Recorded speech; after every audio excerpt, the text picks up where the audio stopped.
misterio. Un estado que domina con el miedo. Una ciudad sumergida en un infierno. Se haga la luz y que venga un mundo nuevo y un futuro mejor cuando se apagó el fuego.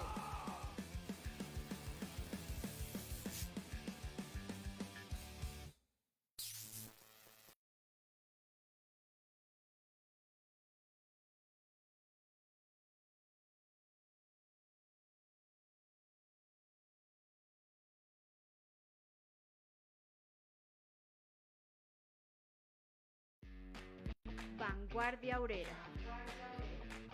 Opinión y análisis político.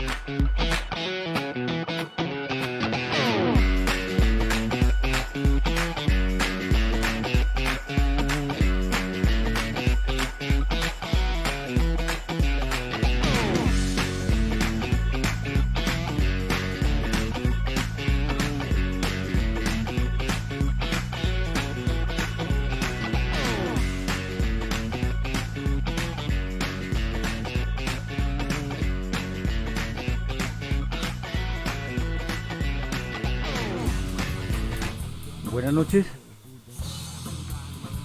Mi acostumbrado saludo fraternal y combativo de clase a toda la audiencia, igual para los compañeros que hoy están como invitados, y lo mismo un saludo para el equipo técnico pues, que hace posible la transmisión.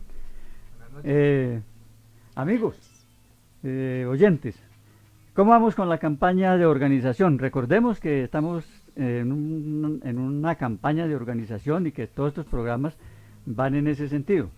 Entonces les recuerdo pues para que nos apoyen en ese aspecto. Y recordemos que sin partido no habrá revolución.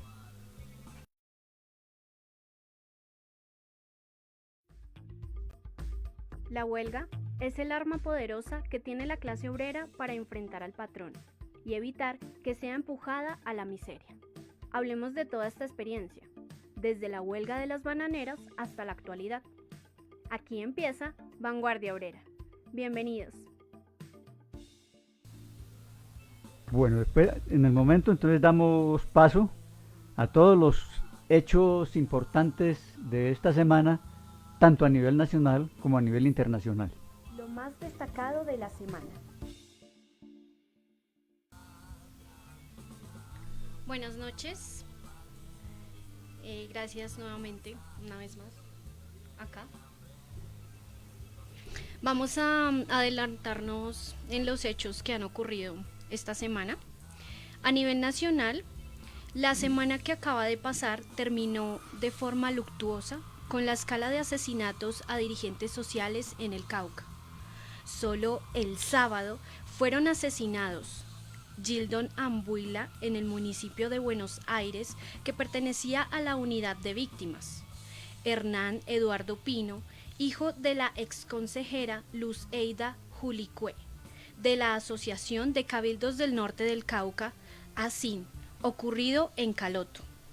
Emeril Basto, los hermanos Fernando y David Troches, comuneros de Santander de Quilichao, quienes fueron masacrados por grupos armados que irrumpieron en un local comercial. Y Juan Carlos Petins, comunero del resguardo indígena Nega, Chap Belalcázar. A esto se suma el panfleto de las disidencias de las FARC, donde amenazan a los dirigentes indígenas que se opongan a los negocios del narcotráfico y a los cultivos de coca y marihuana. El pueblo no puede seguir permitiendo que continúe este desangre, no esperanzarse en que el Estado burgués va a protegerlos. Como representantes de las clases dominantes, es responsable de los asesinatos. Hay que fortalecer las guardias y milicias populares. Solo el pueblo salva el pueblo. En el ámbito internacional, en Tailandia, se han librado manifestaciones encabezadas por la juventud rebelde, que está en las calles en contra de la monarquía, defendida por sectores ultraconservadores, defensores de la tradición, según la cual los reyes bondadosos le permiten a sus súbditos habitar dicho país y por lo tanto el pueblo no debe cuestionar su actuación o lo que hagan con los recursos del país. Millones de jóvenes que no veneran la monarquía salieron a las calles y fueron reprimidos por las fuerzas del orden que no permiten las protestas en contra del rey y su monarquía. Respecto a la construcción del partido, el pasado 5 y 6 de diciembre se conmemoró un año más de la masacre de las bananeras, el bautizo sangriento de la clase obrera en Colombia por parte de la burguesía y el Estado de los ricos. Igual que en aquella época, sigue siendo de vital importancia la lucha por construir un fuerte partido comunista que represente los intereses del proletariado y que logre orientar y ponerse al frente de las luchas dispersas de las masas para conducirlas hacia la lucha general por instaurar el socialismo en Colombia. Las contradicciones interburguesas. En el ojo del huracán quedó el politiquero Sergio Fajardo, entre otros, después de que la Contraloría General les imputara cargos por detrimento patrimonial por 4,1 billones por corrupción en la contratación y ejecución de Hidroituango.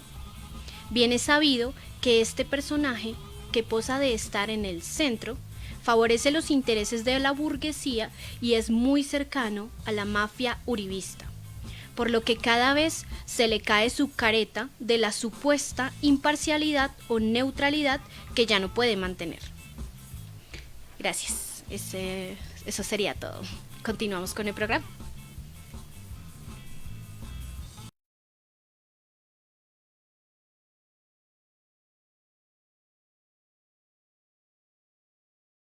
Lo más destacado de la semana.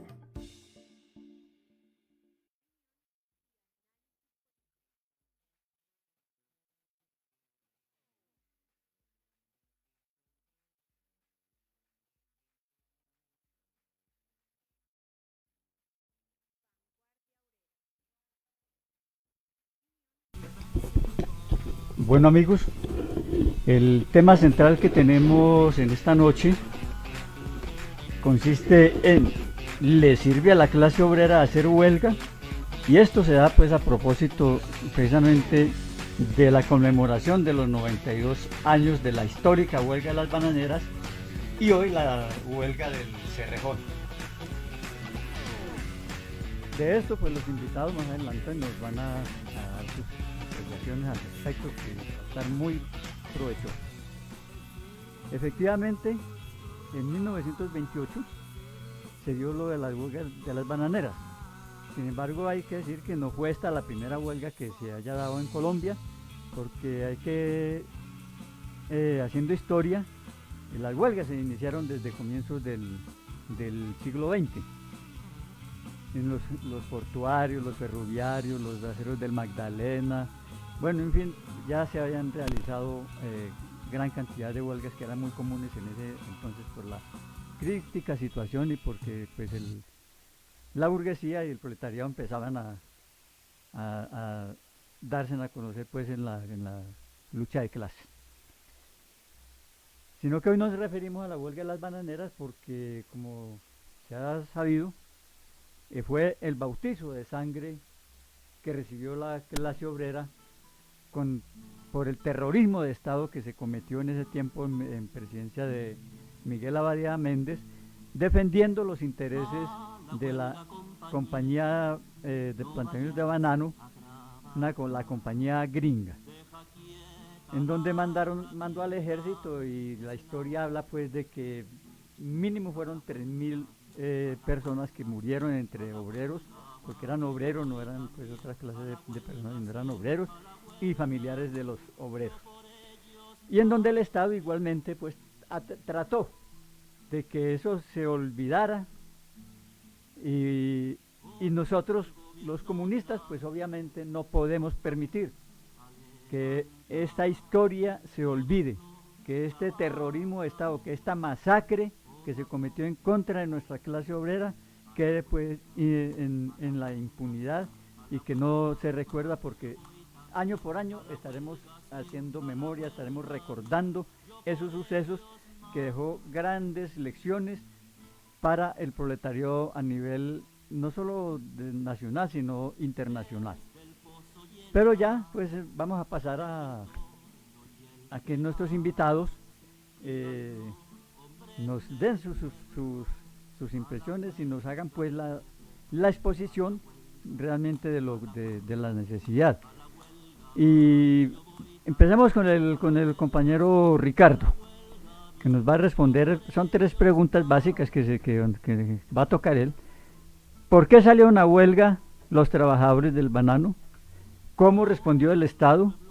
¿Y qué se logró con esta huelga que se transformó en una masacre?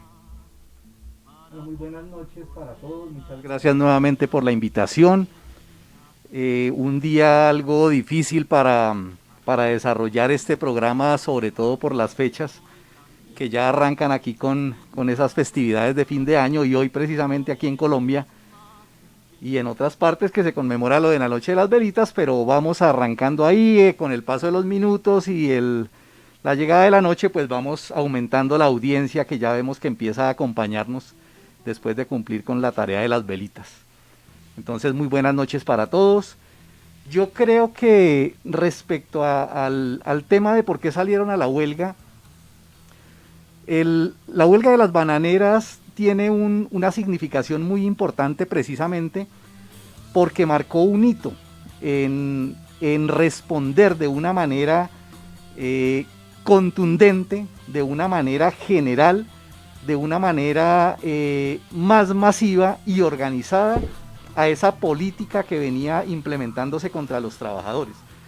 Las condiciones realmente eran extremas, de unas condiciones supremamente terribles de explotación contra esa clase obrera naciente, con jornadas de domingo a domingo, no tenían absolutamente ningún día de descanso, con esa condición de tercerización, es decir, que no eran trabajadores vinculados directamente a la Unit Fruit Company, esa organización imperialista que vino pues aquí a arrasar desde esa época con toda la economía pues y toda la producción y todas las condiciones de los trabajadores. Entonces, desde esa época tenemos que conocer ya toda esa artimaña de la tercerización, es decir, a través de contratistas, por lo tanto no había empleados directos de esa empresa.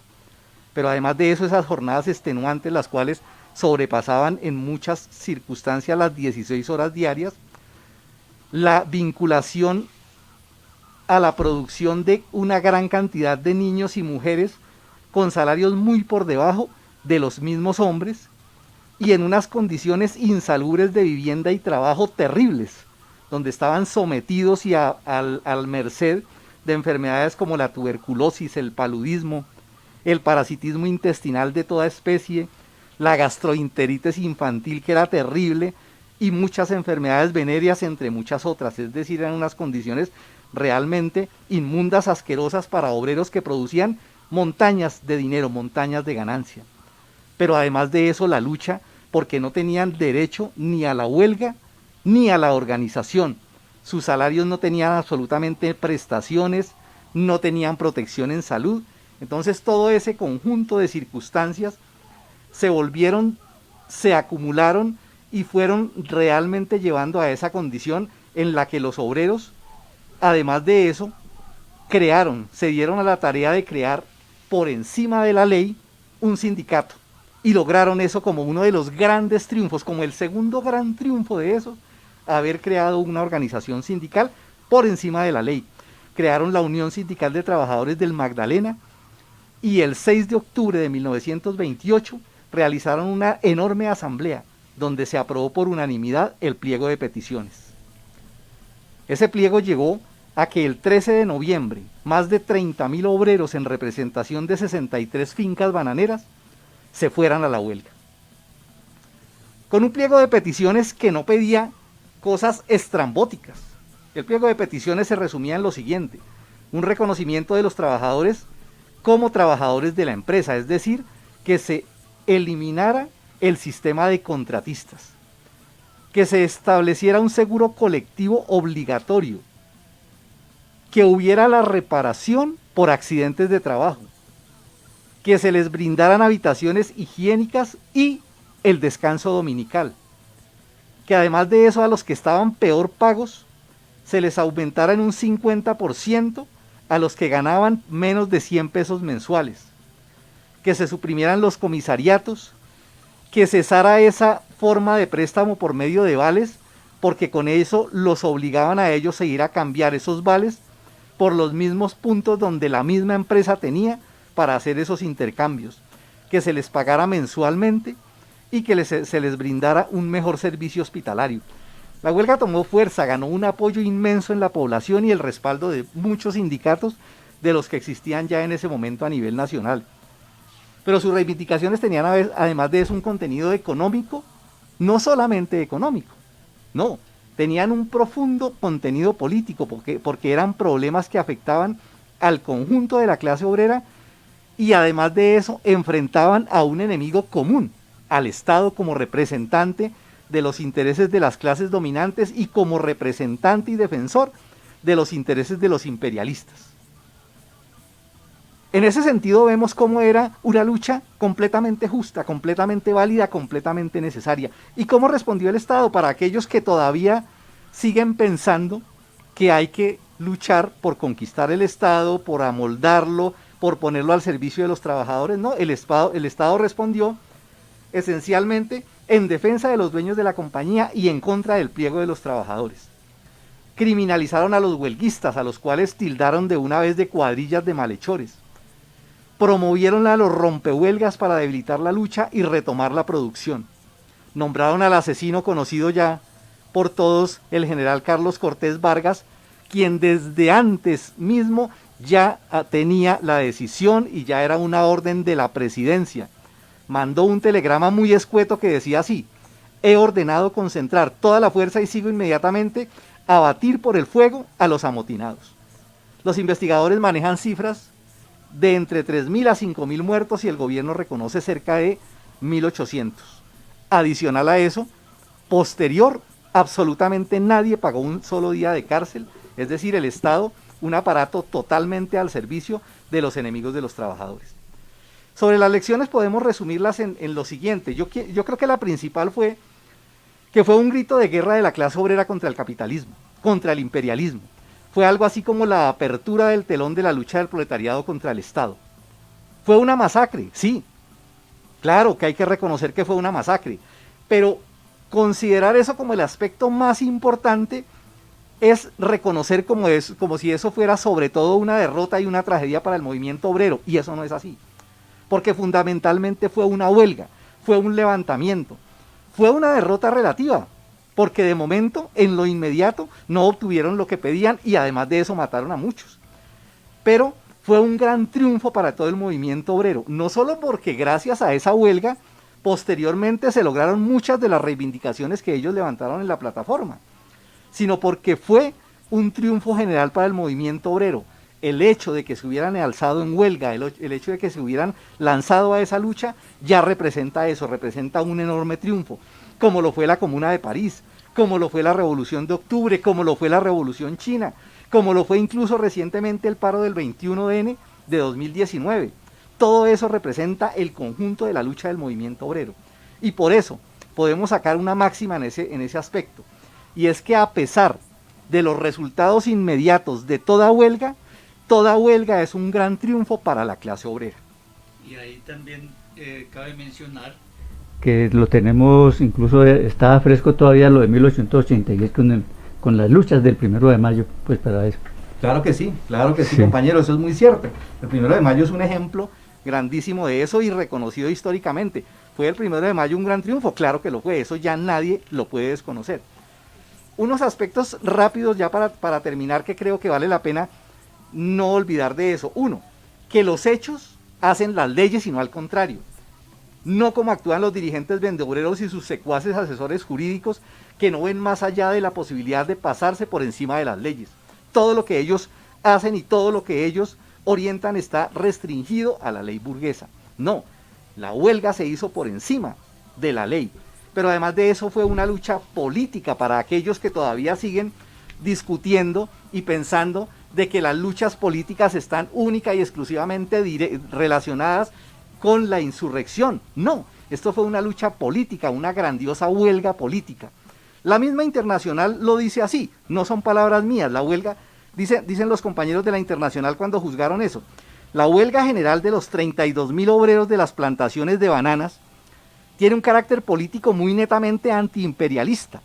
Por su amplitud, por los intereses que puso en peligro, provocó inmediatamente la intervención armada del gobierno y se transformó rápidamente en una lucha política contra el poder de los grandes terratenientes y burgueses, agentes del imperialismo. Pero además de eso se refrendó con sangre que el Estado es una maquinaria burocrática para oprimir y para reprimir y para explotar a los trabajadores. No se puede confiar en el Estado. Fue un ejemplo de lucha que arrastró a todo el movimiento obrero en su momento y fue un ejemplo para el movimiento campesino. Finalmente, no puedo dejar dos asuntos y perdónenme que me haya demorado un poquito. Uno, el papel de la mujer. El papel de la mujer fue importantísimo en esa lucha. Las mujeres estuvieron al frente de esa huelga, participando de muchas maneras que las podemos conocer en los folletos que hemos estudiado. Y la otra enseñanza importante, que para triunfar mucho más, la clase obrera debe conquistar la independencia ideológica, política y organizativa, y eso se concreta en que necesitan su partido. Cuando han tenido partido, las masas, cuando el proletariado ha tenido su partido, se triunfa con más decisión y con más hacia el futuro. Gracias, compañero, por la invitación.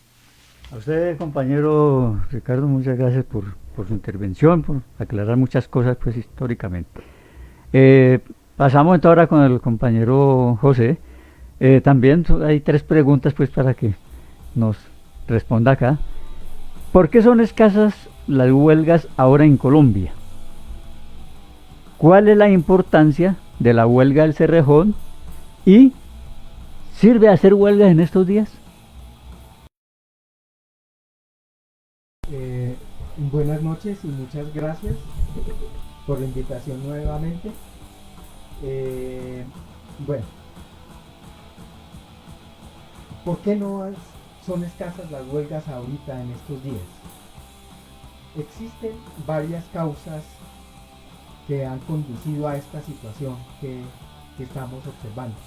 Una ha sido la persecución patronal y estatal contra las organizaciones obreras desde, pues eso ha sido histórico, pero se acentuó desde los años 80 con el ascenso del paramilitarismo y el capital mafioso. Y a eso va incluido el terrorismo de Estado. De esa época acá tenemos más de 3.000 dirigentes sindicales asesinados, y entre asesinados y desaparecidos.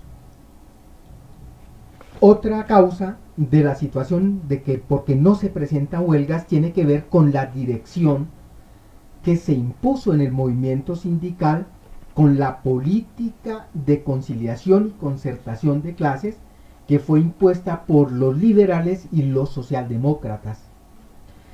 Y eso como consecuencia de la derrota del sindicalismo independiente en 1976.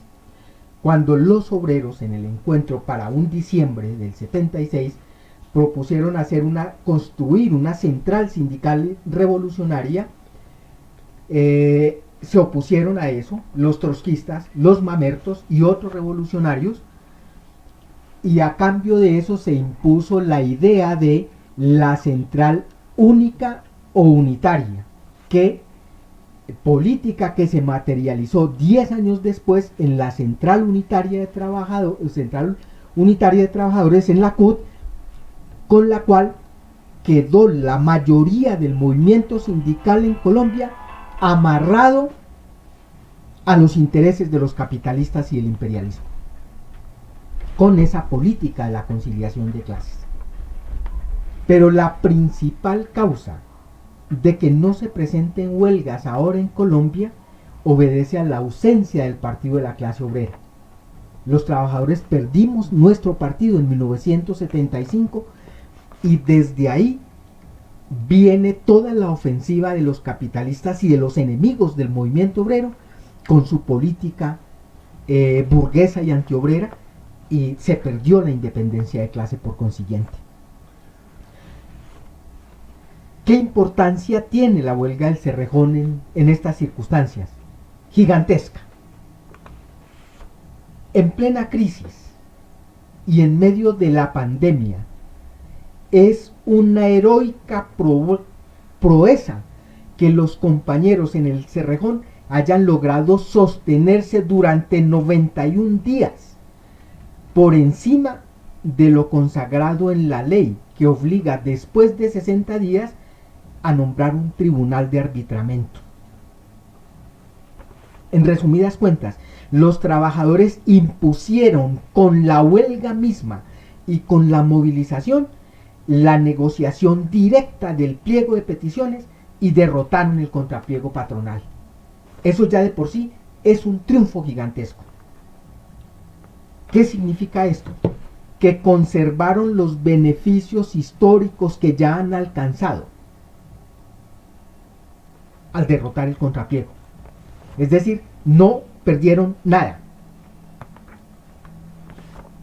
Quien quiera ya detenerse pues en los detalles, en qué consiste eso que tiene que ver con vacaciones, con primas, con subsidios de auxilios escolares de educación, vivienda, auxilios funerarios, becas de posgrados y demás, pueden consultarlo en la página de los compañeros en Cinta Carbón.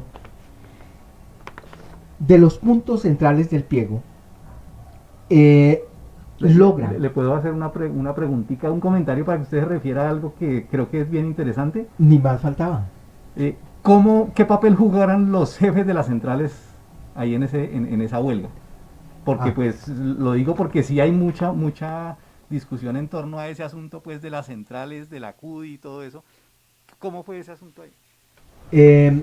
Bueno, lo primero es que la huelga, empezando por ellos, pero también por todos los revolucionarios e incluso por los obreros revolucionarios, la huelga no tuvo la suficiente difusión y apoyo, pues de las burocracias de las centrales, y es una organización que está afiliada a la CUT, pues apenas lo que hacen normalmente, es decir, declaraciones formales de apoyo, de llamar a que se negocien, a que se tengan en cuenta y de mandar asesores, es decir, a dar malos consejos a los trabajadores. Eso hizo la CUT. Pero el resto, nombrarla en el Comité Nacional de Paro, nombrar solidaridad y apoyo a la huelga del Cerrejón. Acciones concretas, nada. Claro. Que de hecho se puede decir que incluso fue en contra de las políticas de las centrales. Obviamente, y en estas circunstancias en contra. Pero volviendo a los asuntos que estaban en discusión, los compañeros logran vincular con contrato a término indefinido 100 trabajadores que estaban como temporales, con contratos a término fijo. A la vez logran el reintegro, el reenganche de 200 trabajadores a los que se les había terminado el contrato y que básicamente estaban por fuera estaban sin trabajo, pues ya de hecho los habían echado. Logran además de eso préstamos, 700 préstamos para vivienda, ajuste salarial, no por encima del IPC, pero al menos logran 10 millones, un bono especial por firma de convención de 10.775.000 pesos de bono de convención, y además de eso un bono especial de adelanto del bono trimestral, de una gabela pues que tienen ellos de bonos trimestrales, y logran eso. ¿Qué tienen? ¿Qué deja además de eso? Pues que fueron las cosas que se lograron. Hay dos asuntos que están y que han generado polémica y discusión. Uno, que quedó de los puntos que eran centrales y muy sentidos de los trabajadores, que es el turno de la muerte. Eso no lograron conquistarlo, echar para atrás eso, y quedó el acuerdo de hacer una comisión técnica que se proponga estudiar el problema. Se puede decir que esa es una debilidad porque siempre, y en las tales mesas temáticas y mesas técnicas, siempre los trabajadores van a salir perdiendo, en la medida en que son los patronos, son los representantes del gobierno y otros asesores, entre comillas, que siempre están del lado de los capitalistas, en contra de los obreros. Y lo otro, la convención se firmó por 3 años y medio, es decir, va hasta diciembre del 23, que es, en términos de la lucha de clases, es mucho tiempo que no va a tener en cuenta todas las medidas que inmediatamente va a tomar en contra de los trabajadores la empresa. Es decir, la convención, la firma de una convención colectiva, de un acuerdo, es una tregua entre los capitalistas y los trabajadores. Y ellos inmediatamente la firman, empiezan a violarla. Los trabajadores les toca siempre, eso lo hemos aprendido, inmediatamente se firma la convención, toca prepararse para defenderla. Pero incluso, además de eso, si toca salir a huelga otra vez para conquistar los puntos que no se conquistaron esta vez con la huelga, volverla a hacer para conquistarlos. En ese caso, los compañeros deben de pensar desde ahora mismo en organizar la próxima huelga para tumbar el turno de la muerte. Finalmente, la pregunta: ¿sirve hacer huelgas en estos días? Tenemos el ejemplo claro, exacto y concreto de lo que pasó en el Cerrejón. Sirve hacer huelga, sin lugar a dudas. Y sirve hacer huelgas, incluso así sean ilegales. Eso lo han demostrado también los jueces, que no legalmente, constitucionalmente están prohibidos de hacer huelga, y sin embargo todo lo que han conquistado lo han hecho con la huelga.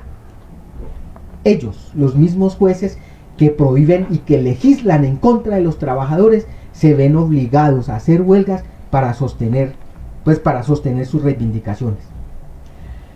Hay unos asuntos que es importante destacar, además de eso, de la importancia que tienen las huelgas en cualquier parte, en cualquier momento, incluso así se pierda momentáneamente, como decía Ricardo, como pasó pues en las bananeras, que posteriormente, con la huelga, posterior a la huelga de las bananeras, la burguesía colombiana le tocó obligadamente volver a legislar, a aceptar la jornada laboral de 8 horas y a firmar convenios con la OIT, con la Organización Internacional del Trabajo.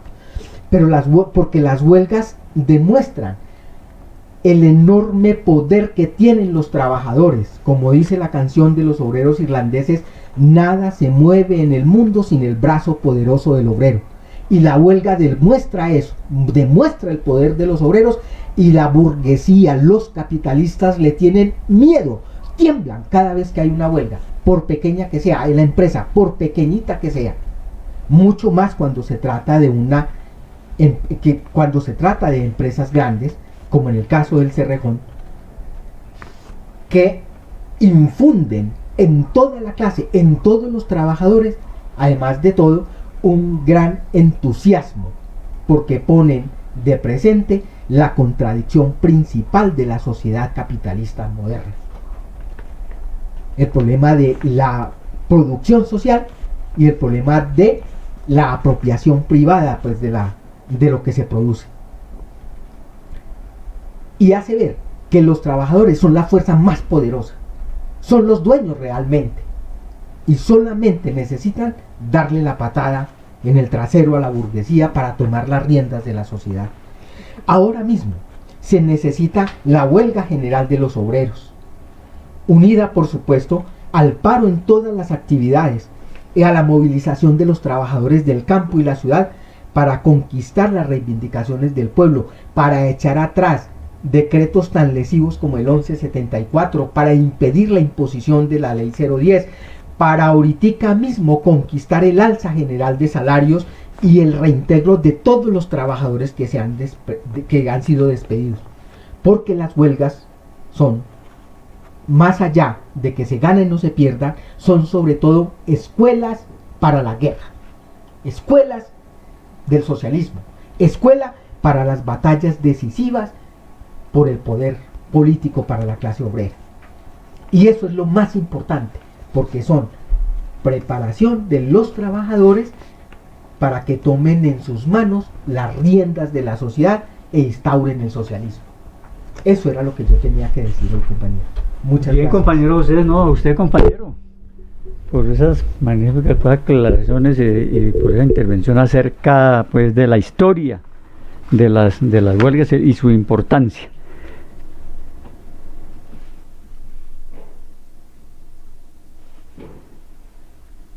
Entonces, como nos han expresado aquí los compañeros que están con nosotros esta noche, vemos claramente que las huelgas no solamente sirven, son indispensables, porque la huelga es la principal herramienta que tiene la clase obrera, tanto para arrancar reivindicaciones como para defender las que ya se han logrado, y que es una herramienta para precisamente enfrentar tanto a los patronos como al Estado, que a través de sus gobiernos representa los intereses de los ricos, y eso lo vimos pues en las bananeras, y lo mismo lo vemos en todas las luchas pues que libran entre obreros y explotadores, entre explotados y explotadores. Y se demuestra que efectivamente la clase obrera es la fuerza motriz, la fuerza que mueve la sociedad. Sobre los hombros de la clase obrera cabalga pues toda la humanidad.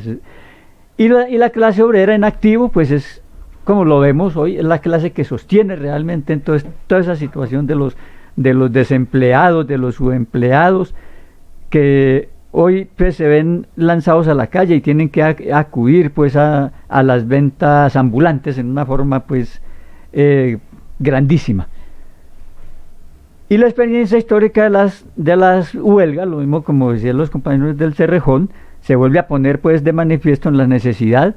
Incluso ya es que cuando se presente una huelga, lo que hay es que por parte de los revolucionarios, de los sindicatos independientes, promoverla, darla a conocer en todas las fábricas, ramas, regiones en las regiones, en todas las industrias, incluso la necesidad de generalizar la huelga. Hoy, precisamente que tenemos el bloque por el paro general indefinido, es a través de él tratar de generalizar estas luchas y por qué no entonces llegar a lo que es la concreción de ese paro general indefinido de la producción, que como decimos, si el obrero para, el rico deja de obtener ganancias, que es sobre lo que él se sustenta.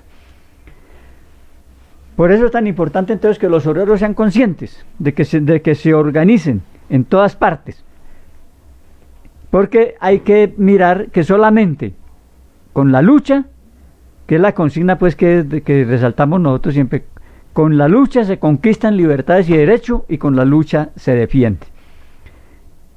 Y hoy, cuando precisamente no tenemos una central pues revolucionaria, y precisamente esa es una de las fallas en donde no se puede lograr todo lo que se quisiera, porque por ejemplo lo del Cerrejón hubiera sido mucho más contundente si hubiéramos contado con una central sindical revolucionaria, como nos hablaba Lozowski precisamente en anteriores oportunidades, de la necesidad de esa sindical, no solamente pues en esas centrales sindicales en cada país, sino la Central Sindical Roja Internacional, que ayude precisamente a movilizar a la clase obrera a nivel mundial, hoy cuando la clase obrera es a nivel mundial, como el capitalismo se ha extendido a nivel mundial, lo mismo la clase obrera es a nivel mundial, con los mismos enemigos y por tanto también con unos mismos intereses.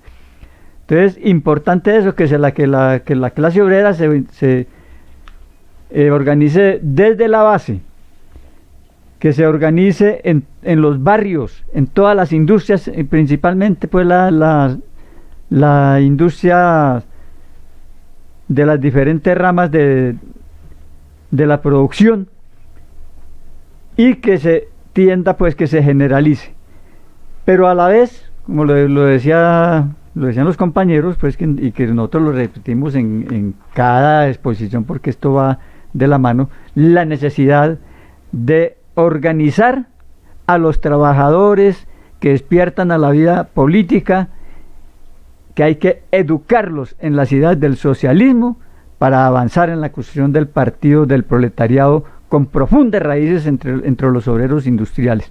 Una tarea que en estos momentos cobra importancia y que nosotros programa tras de programa la estamos impulsando, y le decimos a los oyentes, a quienes se vinculan a este programa: compañeros, es necesario su aporte hacia esta organización, porque siempre decimos, sin partido no habrá revolución, sin partido, y si no hay revolución, pues no hay cambios, y necesitamos transformar este podrido sistema capitalista moribundo, que lo que hay es que sepultarlo, y sobre sus ruinas construir el futuro estado de obreros y campesinos como camino al socialismo. Entonces eso, entre otras cosas, lo que tenemos hoy como tarea central, pues antes de pasar a otro aspecto del... Sí, compañero. ¿Tiene algo? ¿Puede regalarle unos minuticos ahí para hacer un comentario breve? Claro, compañero, no más faltaba. Yo pienso que es importante referirse a un aspecto que vemos aquí en los comentarios de algunos de nuestros oyentes, que tiene que ver con los sindicatos. Ha habido menciones sobre los sindicatos y sobre la central, sobre las centrales. Fundamentalmente quiero decir esto. Primero, que hay que siempre establecer una diferencia grande entre los dirigentes y las bases. Una cosa son los dirigentes y otra cosa son las bases. Ejemplo, cuando hablamos de las centrales obreras, una cosa es hablar de los burócratas que dirigen las centrales obreras, que son directa y abiertamente agentes del Estado dentro del movimiento obrero. Ellos están puestos ahí, atornillados incluso por años. Por años se han montado en la dirección de eso. ¿Para qué? Para frenar la lucha, para desmovilizar, para no hacer huelga, para no conquistar absolutamente nada con la movilización revolucionaria de las masas. Esos dirigentes son enemigos abiertos y hay que condenarlos y hay que desenmascararlos, pero otra cosa son las bases, muchas de las cuales están engañadas por esa confianza ciega que todavía tienen en ellos y que la única manera es acabar con esa confianza. De la misma manera no podemos generalizar de que todos los sindicatos actúan contra los trabajadores y que traicionan a los trabajadores. No, eso es otro aspecto que hay que diferenciar. Y creo que hay un asunto que vale la pena mencionar ahí, y es que el asunto fundamental que tenemos nosotros que rescatar en esto es volver a lo que fue el sindicalismo independiente y revolucionario. ¿Por qué? Porque el sindicalismo independiente y revolucionario se movía con unos principios, unos métodos y una orientación política diferente a cómo se mueve todo este sindicalismo podrido y burgués que existe en estos momentos. ¿Por qué? Porque el poder lo tienen los obreros, porque el poder lo tienen las asambleas, porque los obreros desde la base pueden tumbar en cualquier momento a cualquiera de sus dirigentes, porque todo lo importante se decide en asambleas abiertas de todos los trabajadores. Y cuando se le disminuye al máximo el poder a los dirigentes y se le atribuye al máximo el poder a la base, crece el sindicalismo revolucionario y se puede hacer eso. Y en estos momentos, una posición clara que por lo menos yo tengo en eso, es que esas centrales obreras en estos momentos no sirven, están podridas como lo está podrido el Estado. Hay que levantar la bandera de construir federaciones sindicales revolucionarias, hay que construir un sindicalismo independiente y revolucionario nuevamente. Pero es importante, quería establecer esa diferencia para que nos entendamos bien en el lenguaje de lo que estamos hablando. Gracias, compañero Ricardo, por ampliar pues los criterios sobre el movimiento sindical. Es fundamental.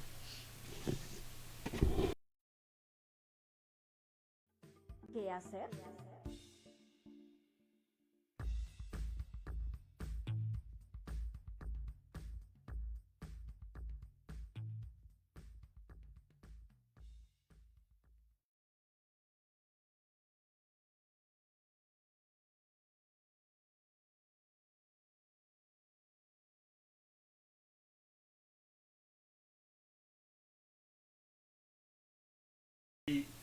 tenemos unos comentarios que los compañeros acá nos van a exponer y consideramos que es de importancia pues dar respuesta a algunos de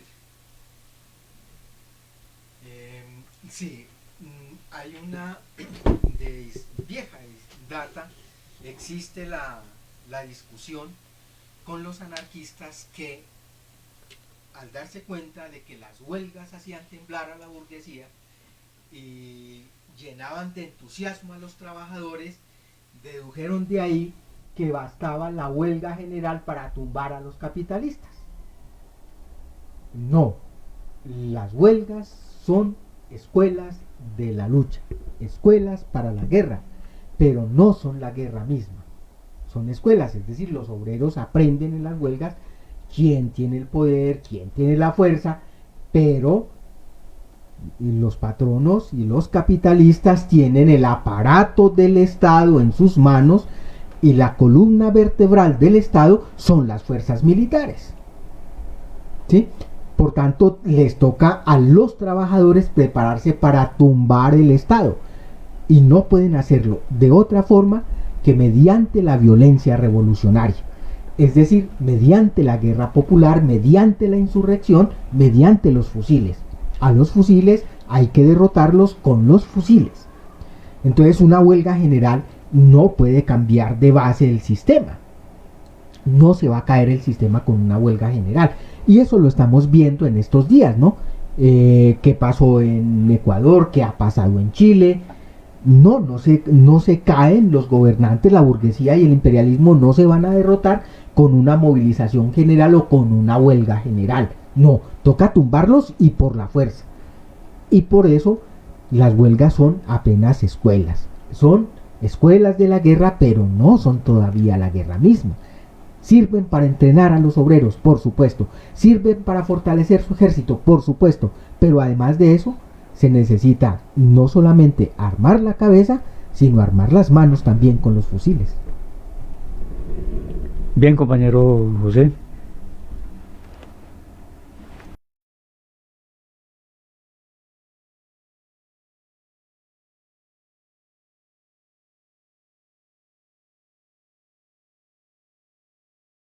Los recomendados de Vanguardia Obrera.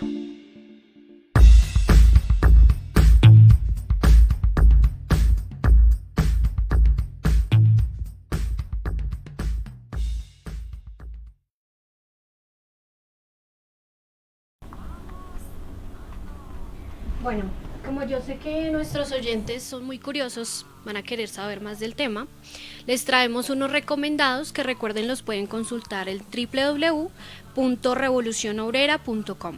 Tenemos sobre las huelgas de Lenin, de la huelga a la toma del poder de Lobsovsky, la huelga de las bananeras, bautizo de sangre, evento organizado por los comités de lucha el 9 de diciembre.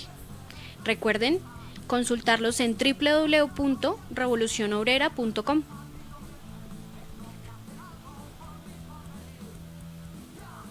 Bueno, amigos que han estado aguantándonos este tiempo, así llegamos pues a la culminación de nuestro programa de hoy, que esperamos haya dejado grandes lecciones para tener en cuenta a futuro. No sin antes pues, hoy voy a meterles una cuñita a todos los oyentes, a todos quienes nos han venido siguiendo pues en este programa, y realmente es que llamarlos pues a que nos apoyen en todos los aspectos, incluso en lo económico, porque ustedes sabrán, y de todas maneras se habrán dado cuenta de problemas que tenemos incluso técnicos en el programa, y necesitamos mejorar los equipos, pero como trabajamos con las uñas, no tenemos los recursos. Esperamos que las masas, que son quienes hacen la historia, nos apoyen entonces en este aspecto también con, pues, ¿por qué no decirlo?, con donaciones para mejorar los equipos, para que a futuro podamos desempeñar mejor, llegar mejor pues a ustedes y a toda la clase obrera, pues, y a la sociedad en su conjunto, para todos los explotados y oprimidos, para llevarles pues las ideas, las necesidades de transformación de este podrido, miserable sistema capitalista que nos tiene en esta situación de hambre y miseria hoy día, y que siempre, cada día que pasa, nos va a llevar más, nos va arrinconando más. Entonces, eso era, compañeros, amigos de la audiencia, y con esto pues entonces nos despedimos y los esperamos para el próximo lunes a las 7 de la noche. Pero también recordando las necesidades del partido, ¿no? Entonces, que sin partido no habrá revolución. Gracias a toda la audiencia. Hasta Buenas luego, noches. hasta Buenas luego, que noches. estén bien.